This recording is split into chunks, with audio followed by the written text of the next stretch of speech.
What's up mga talentados? For today's video ay magluluto ulit tayo ng sisig. But this time, crispy modern sisig. So may vlog na tayo sa sisig last time. Ito naman ay yung traditional na pagluluto ng sisig. Sisig Kapampangan, ika nga. So this time, modern sisig naman ang ating gagawin. At katulad ng dati, papalambutin natin ang ating pisngi ng baboy.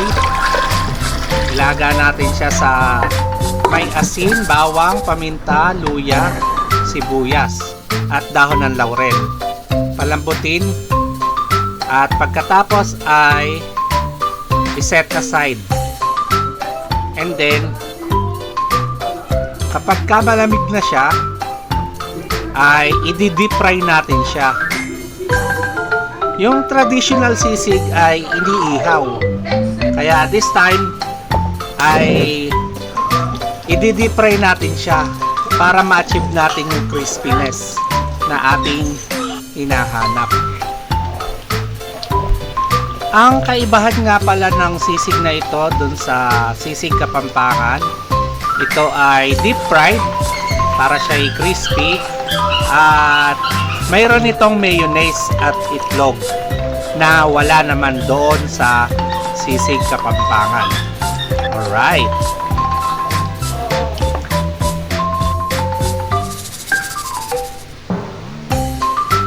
Pagkatapos ng first frying, painitin natin ang ating mantika sa mas mataas na temperature.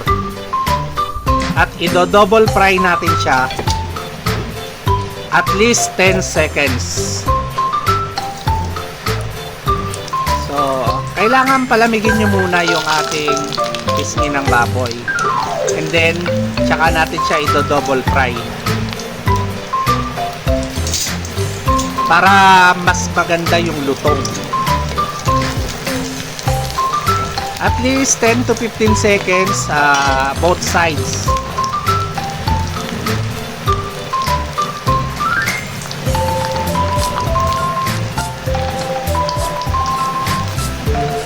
Then kapag okay na siya, hamuin na natin.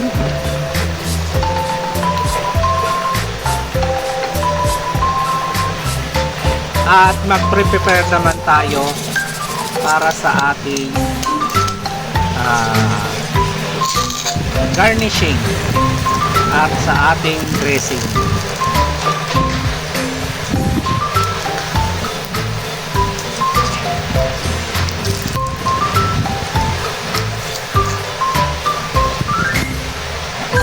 Ayan, okay na siya. At ngayon naman ay prepare natin ang ating garnishing. Naglagay nga pala ako dito ng tokwa. Hiniwa ko lang siya ng medyo maliliit at i-slice pa natin siya ng cube cut.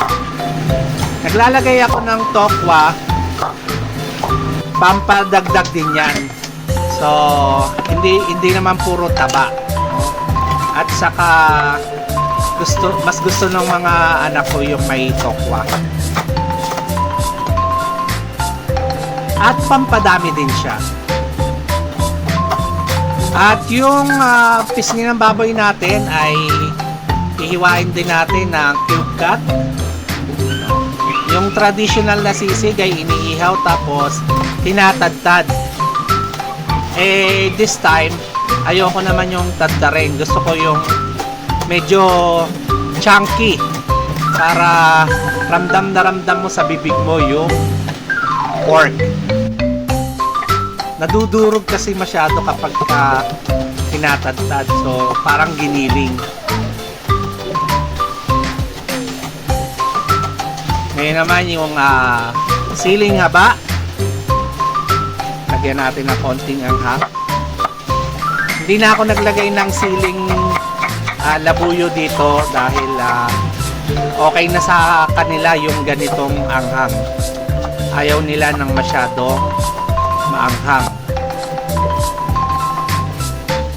So gaya tayo ng sibuyas na puti, isang malaki, at least dalawang sibuyas na pula.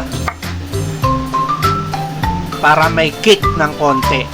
Isang manamis-namis at isang medyo may tapang ang lasa.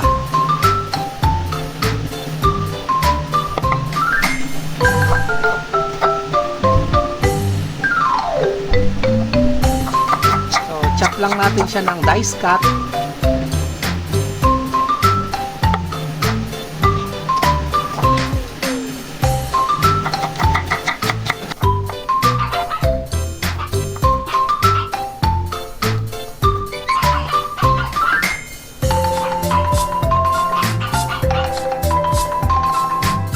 Then, kalamansi.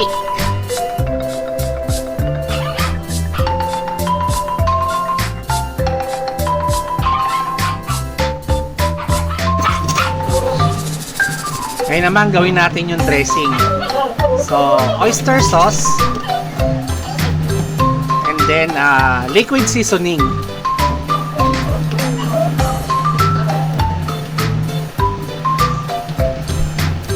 Tapos, mayonnaise. Pagsama-samahin lang natin sa isang bowl.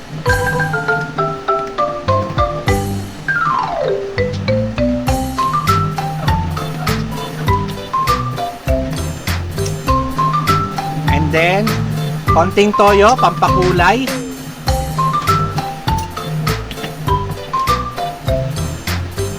At suka para sa dagdag acidity. So, naglalagay tayo ng suka tsaka kalamansi para ramdam mo yung asim. Kasi ang sisig ay likas na maasim. Sabi nga sa Kapampangan, ang ibig sabihin ng sisig ay kumain ng maasim.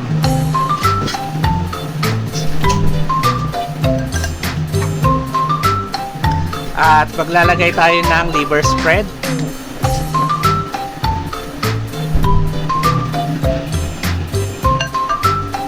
At konting paminta. At i-mix natin ng maigi para mawala yung buo-buo.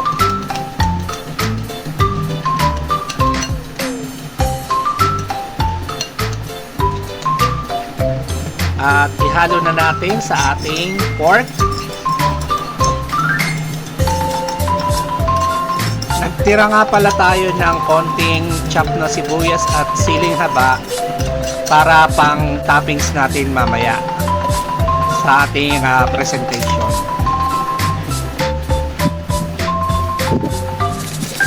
So, haluin lang nating mabuti para ma-distribute ng maigi yung ating dressing sa ating pork mass. At syempre, titikman natin siya. So, okay na siya.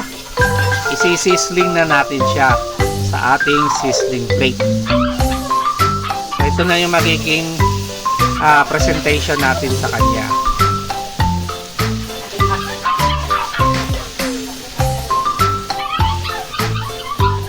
At lalagyan natin ng isang pirasong itlog.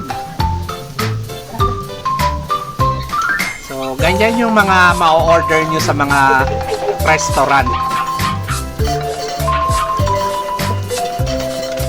At lagay natin yung ating tinirang sibuyas at sili para toppings.